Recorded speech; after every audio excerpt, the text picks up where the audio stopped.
దేవుని సన్నిధిలో ప్రార్థిస్తున్నటువంటి మనము, దేవుణ్ణి కలిగి ఉన్నానని చెప్పుకుంటున్నటువంటి మన జీవితంలో ఈరోజు రకరకాల పాపముల చేత బంధింపబడిన వారమై, నేను పాపము చేసినా ఏం కాదు, నాలో పాపమున్నా ఏం కాదు, దేవుడు నా వింటాడని, దేవుడు నా ప్రార్థన ఆలకిస్తాడని చాలామంది అనుకుంటున్నారు.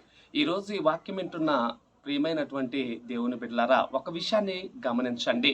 నీ హృదయంలో పాపం ఉంటే, నీ హృదయంలో పాపమును గూర్చినటువంటి ఆసక్తి మేలుకొని ఉంటే, దేవుడు నీ మనవి వినడని వాక్యం తెలియపరుస్తుంది. ఎందుకంటే నీ హృదయంలో పాపము లక్ష్యము చేసిన ఎడల యెహోవా నీ మనవి వినడు అని వాక్యము తెలియపరుస్తుంది.